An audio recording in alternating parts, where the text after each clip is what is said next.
O que acontece quando a injustiça cresce a ponto de se tornar um sistema opressor? Como Deus age diante de uma situação como esta?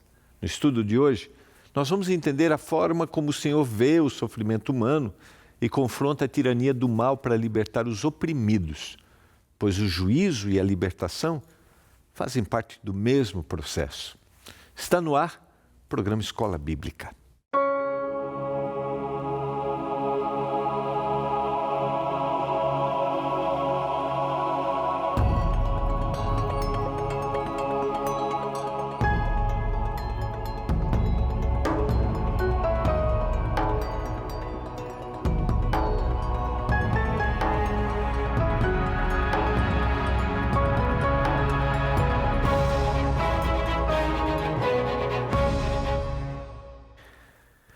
No ar, programa Escola Bíblica. Tudo bem com você? Como é que você passou a sua semana? Tudo tranquilo por aí? Sempre gosto de lembrar, né? Às vezes a gente não está do jeito que a gente gostaria, mas a gente não pode esquecer que o Senhor está conosco do jeito que nós estamos. Esta é uma mensagem certa e um dia definitivamente tudo será transformado e nós vamos viver a eternidade. Eu acredito nisso. Para mim, isso é a lógica da existência humana. E eu gostaria que você olhasse para todos os acontecimentos, olhasse para o que tem acontecido na Terra, para esses eventos que são assustadores, a instabilidade econômica, social, política, olhasse para tudo isso e tivesse a certeza de que o Senhor está no controle de tudo. Como eu tenho dito ao longo da semana, Ele não deseja que as coisas aconteçam, mas Ele vai juntando essas peças, as escolhas humanas, porque só Ele é capaz de fazer isso, e vai transformando tudo para aquele fim definitivo de transformação. Olhe para os eventos finais, os últimos acontecimentos, à luz de um grande conflito que nós fazemos parte, um conflito entre o bem e o mal. Olhe para as histórias, os relatos bíblicos e as ações divinas de juízo que apontam para o evento final, quando nós teremos a transformação. Esse é o tema dessa nossa nova temporada. Estamos concluindo a primeira semana de conversas aqui no programa Escola Bíblica. Nosso objetivo é te motivar, para você pedir sua revista, para você se tornar um aluno estudando, buscando conhecer, enviando os questionários aqui para a gente, recebendo o seu certificado, procurando uma igreja mais perto aí da sua casa. Então, esse é o nosso objetivo. Peça a sua revista Esperança, Eventos Finais. Se tiver dúvida, terminou, ou está fazendo as lições, tem dúvida, faz contato com a gente. Vamos interagir, vamos estar juntos. Peça agora a sua revista, mande aí uma mensagem para o nosso WhatsApp, é o 129-8244-4449. 129-8244-4449. Só escrever, eu quero a revista. Se você tiver dificuldade, porque a gente vai enviar o link para você, né, pelo WhatsApp. Se tiver dificuldade, pede para ajuda aí, tá, pelo WhatsApp, ou você pode ligar também para a nossa equipe, para pedir ajuda, pedir a revista. É o 0 Operadora 12 21 27 31 21. Até 10h30 da noite, nossa equipe está aí pronta para te atender. Nós estamos numa semana especial, que é a nossa Semana Santa. Então, terminando, fica com a gente e assiste a Semana Santa com o pastor Nelson Milanelli. Eu tenho certeza que está sendo uma bênção para você. A gente vai entendendo quanto o Senhor nos ama e o que Ele quer para cada um de nós. Peça a sua nova revista Esperança, Eventos Finais, tá bom? Lembrando que não tem nenhum custo, você vai receber, já recebemos aí o patrocínio dos nossos Anjos da Esperança.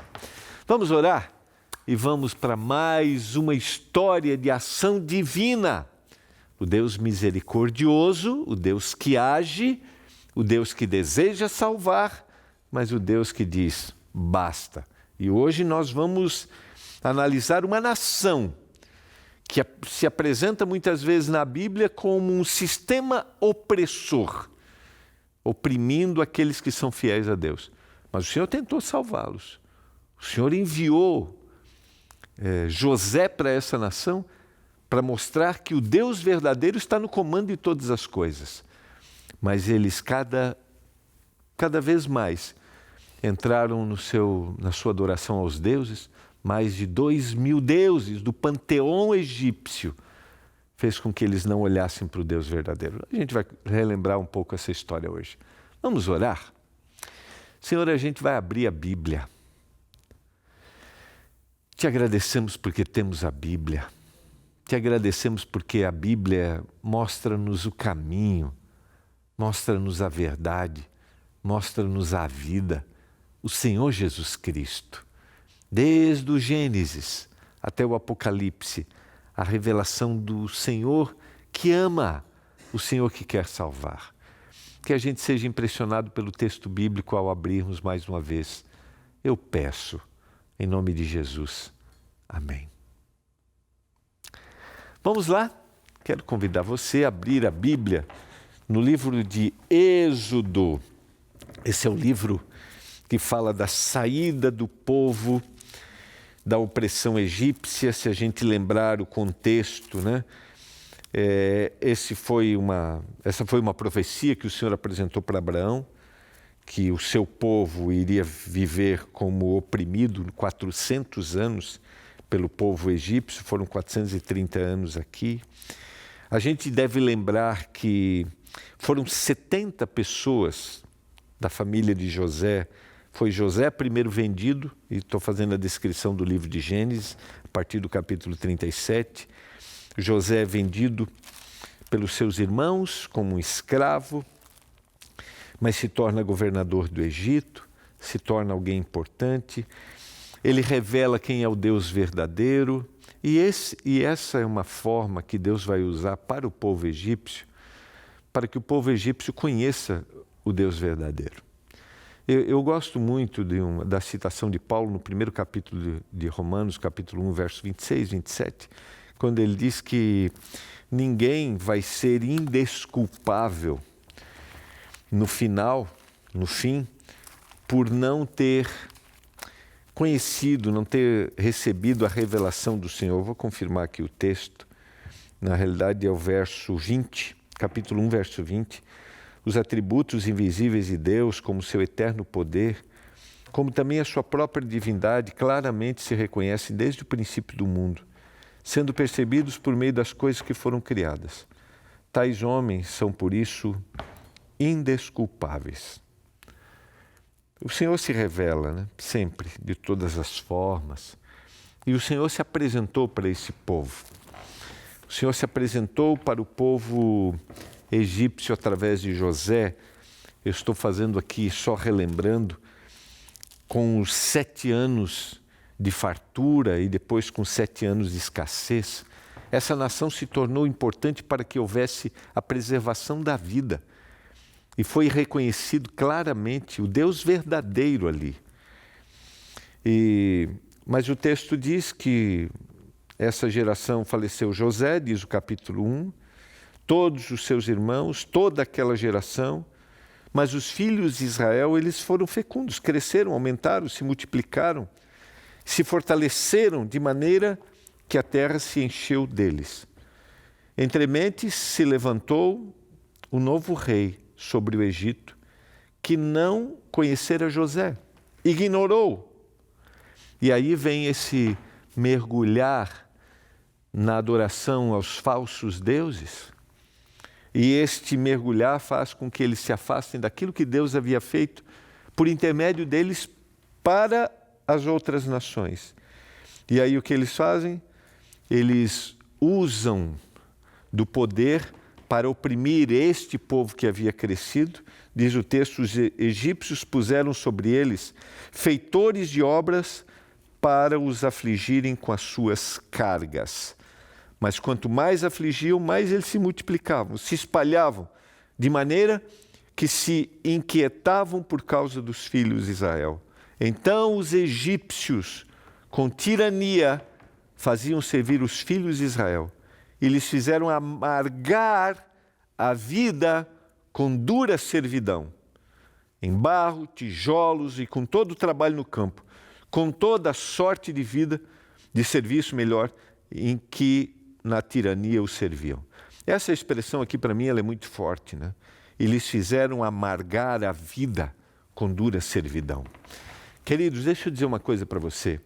Sistemas opressores sempre existiram e sempre existirão até o final da história deste mundo. E esses sistemas opressores que nós estamos envolvidos, vêm para nos desviar daquilo que é mais importante na vida, que é nos prepararmos para a volta do Senhor Jesus. Isso não significa que a gente vai ter uma vida desleixada, largada, que nós não vamos trabalhar, que não vamos ter sonhos, objetivos. Não, não é isso. Mas o que eu quero te chamar a atenção é que nós somos apresentados a sistemas governamentais instituídos no mundo, em toda época isso, sabe? A gente podia analisar historicamente. Sempre teve alguma forma para desviar-nos daquilo que é mais importante. Todas as estratégias. E hoje nós vivemos a estratégia de construirmos o nosso próprio mundo aqui. A nossa própria... né? E aí nós associamos, por exemplo, bênção a recursos, que é totalmente fora da ideia bíblica. Totalmente fora. Nós temos bênçãos com recursos na Bíblia, mas para que outros sejam abençoados, não para a gente se tornar um fim em nós mesmos. Só que é um sistema opressor que faz com que o indivíduo trabalhe, queira mais, mas o vazio continua no coração. E foi exatamente o que o sistema egípcio fez com o povo de Deus. Eles oprimiram porque esse povo crescia.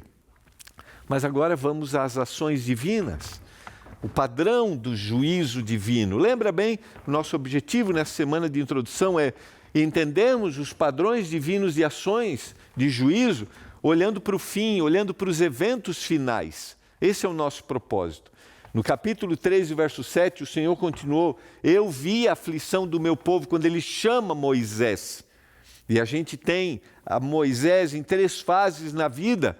Quando ele tem 40 anos, ele comete um homicídio e ele vai agora, tem que fugir, ele vai servir no deserto, vai se tornar um pastor de ovelhas e depois o Senhor o chama, 40 anos depois, ele tem 80 anos, para libertar o povo, aqueles que viram este que deveria ser um sucessor no trono egípcio, mas era do povo de Deus, esse volta agora, aqueles haviam passado, e o Senhor chama Moisés para libertá-los.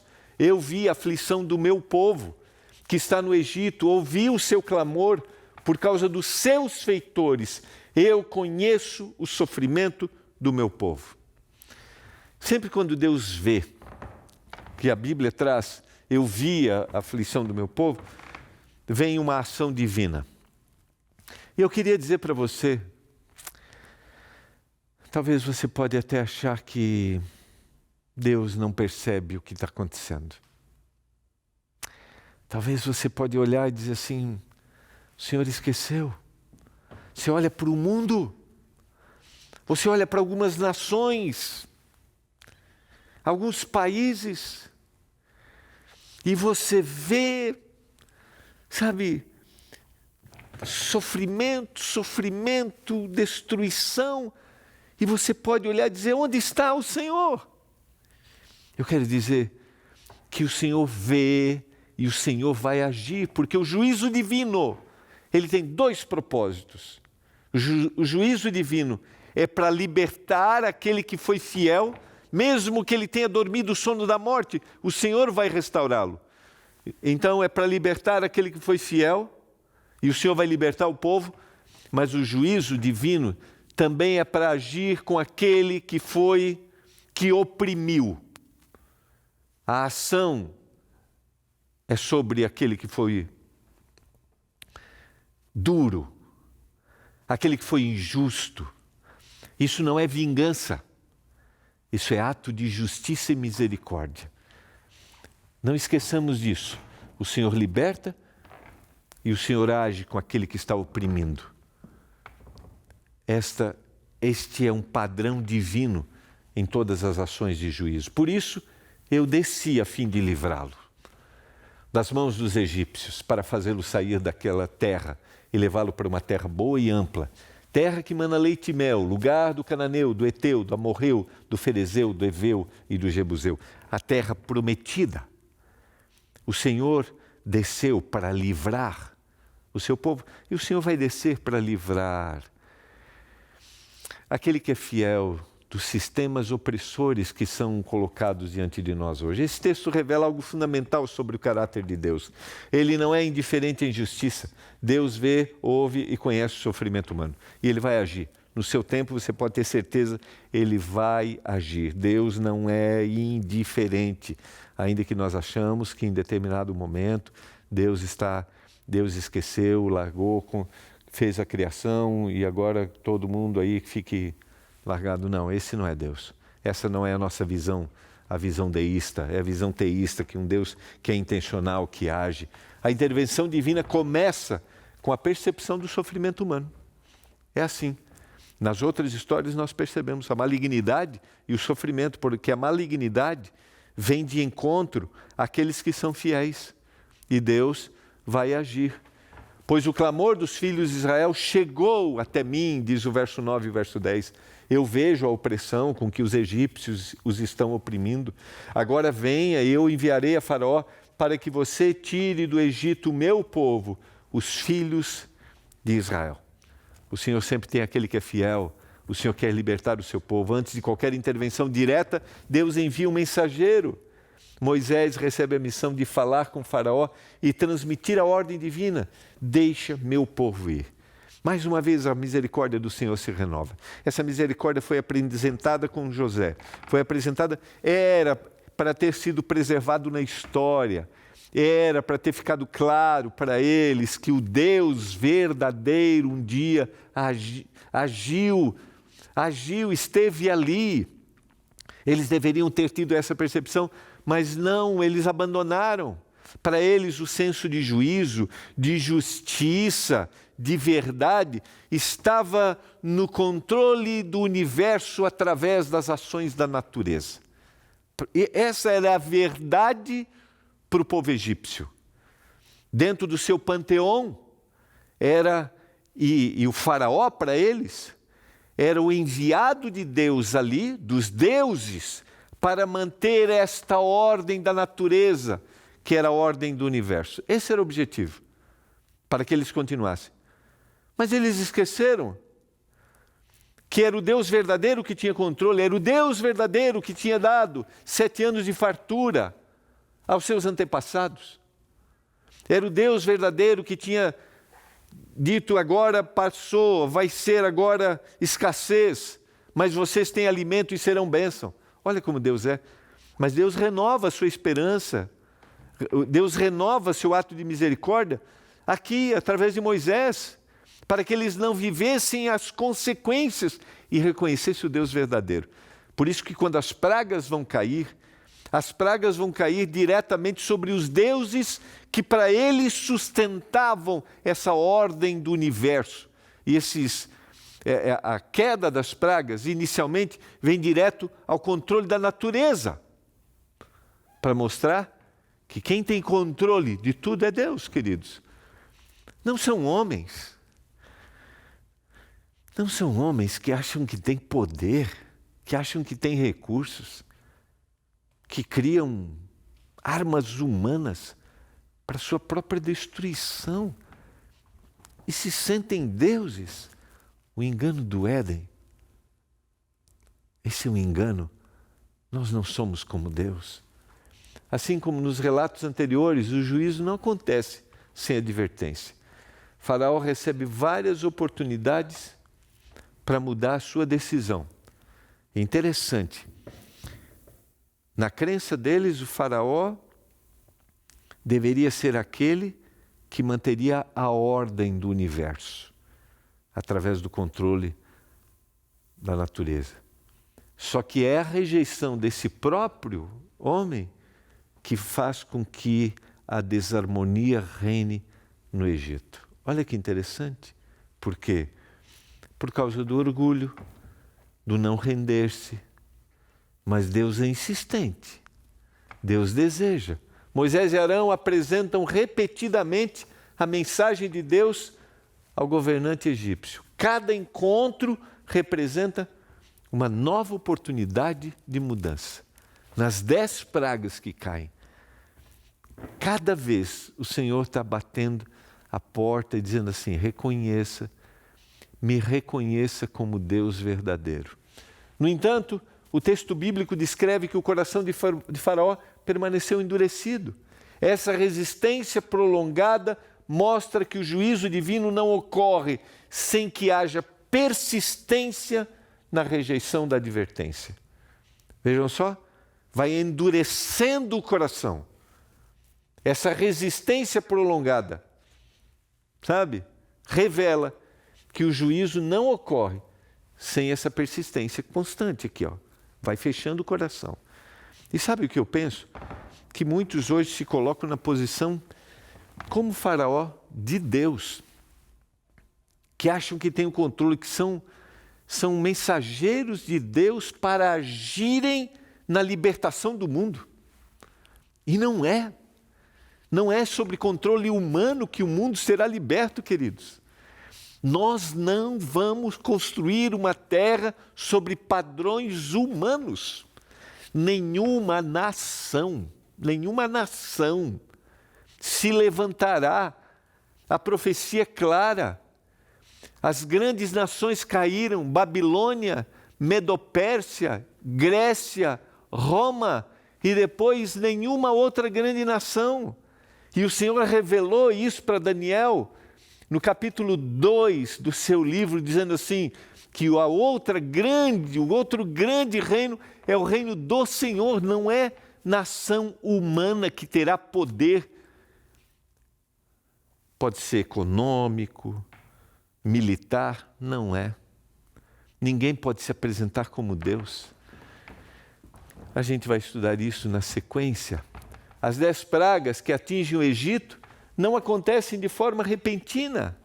Elas surgem de maneira progressiva, agindo sobre cada deus do panteão egípcio. Cada praga seria uma advertência, demonstração do poder de Deus e oportunidade para Faraó reconsiderar a sua posição. Essa é a ação divina para salvar.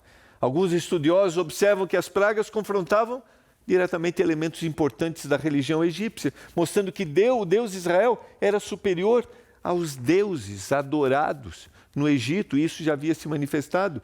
Mesmo diante de todas as evidências, o que acontece com o Faraó? Ele continua resistindo. Continua. Capítulo 12, o verso 29 diz que aconteceu à meia-noite. O Senhor matou todos os primogênitos na terra do Egito, desde o primogênito de Faraó, que se assentava no trono, até o primogênito do prisioneiro que estava na cadeia, e todos os primogênitos dos animais. Mas o Senhor disse que aqueles que são do povo de Deus deveriam imolar um cordeiro perfeito, passar o sangue nos umbrais das portas. O anjo passaria e eles estariam libertos. Eles estariam salvos. Faraó levantou-se naquela noite, ele, todos os oficiais e todos os egípcios, e houve grande clamor no Egito, pois não havia casa em que não houvesse um morto. Mas o povo de Deus havia sido preservado. Naquela mesma noite, Faraó chamou Moisés e Arão e lhes disse: levantem-se, saiam do meio do povo, vocês e os filhos de Israel, vão e adorem o Senhor como vocês disseram. Ora, o tempo em que os filhos de Israel habitaram no Egito foi de 430 anos. Aconteceu que ao final dos 430 anos, nesse mesmo dia, todos os exércitos do Senhor saíram da terra do Egito. Essa noite será dedicada ao Senhor, porque nela os tirou da terra do Egito. Essa é a noite do Senhor, que todos os filhos de Israel devem comemorar de geração em geração. E nós estamos celebrando a Páscoa, instituída naquele dia. A libertação, o sangue do Cordeirinho nos umbrais da porta representava o sangue do Cordeiro que nos liberta e nos libertará definitivamente quando Ele voltar. O Cordeiro que morreu por nós na cruz, Jesus Cristo, que ressuscitou, está sentado à destra do trono de Deus e voltará a essa terra. A história do Êxodo mostra que o juízo divino pode ter duas dimensões simultâneas: juízo contra sistemas opressores e libertação para aqueles que sofrem. O Senhor age. Deus não apenas confronta a injustiça, queridos, Ele também conduz o seu povo por uma nova etapa da história. E é isso que nós veremos logo, logo, quando o Senhor Jesus Cristo voltar nas nuvens do céu. Olhe para os eventos finais e veja o Senhor agindo contra aquele que oprimiu, mas o Senhor dando uma nova história para aquele que foi fiel. Ninguém ficará sem receber a manifestação da graça do Senhor. Cada um, de cada forma, em cada lugar. E o Senhor faz isso para nós hoje. Você deseja aceitar e se preparar para esse encontro? Eu quero orar por isso nesse momento. Pai do céu, obrigado pela mensagem da Tua palavra. Obrigado pela certeza de que o Senhor voltará e não tardará. E nós viveremos um novo momento da história. A terra transformada, o mal que não se levantará uma segunda vez, todos os sistemas opressores do mundo sendo eliminados para sempre, e aquele que foi fiel viver a eternidade. Obrigado por Tua justiça e misericórdia que se manifesta todos os dias. Por isso entregamos a vida para Ti, que isso aconteça por parte de cada um dos nossos telespectadores nesse momento, em nome de Jesus Cristo. Amém. Que a bênção do Senhor esteja sobre você e sua casa. Quero te convidar a procurar a igreja adventista mais perto da sua casa nesse próximo sábado. Você vai ser bem-vindo. Entra no site encontreumaigreja.com.br. Você vai ser bem-vindo, tá? Eu vou ficando por aqui e vem aí pastor Nelson Milanelli, entre o Calvário e a promessa, a certeza da volta do Senhor Jesus Cristo. Que esses momentos de reflexão dessa Semana Santa sejam especiais para você e para a sua família. Que você tenha certeza de que o sangue de Jesus Cristo nos redime e nos dá a certeza da eternidade. Que esse seja o maior ensinamento que você possa proporcionar para a sua família. Tá bom? Bom final de semana e a gente se vê segunda aqui em mais um programa Escola Bíblica. Tchau.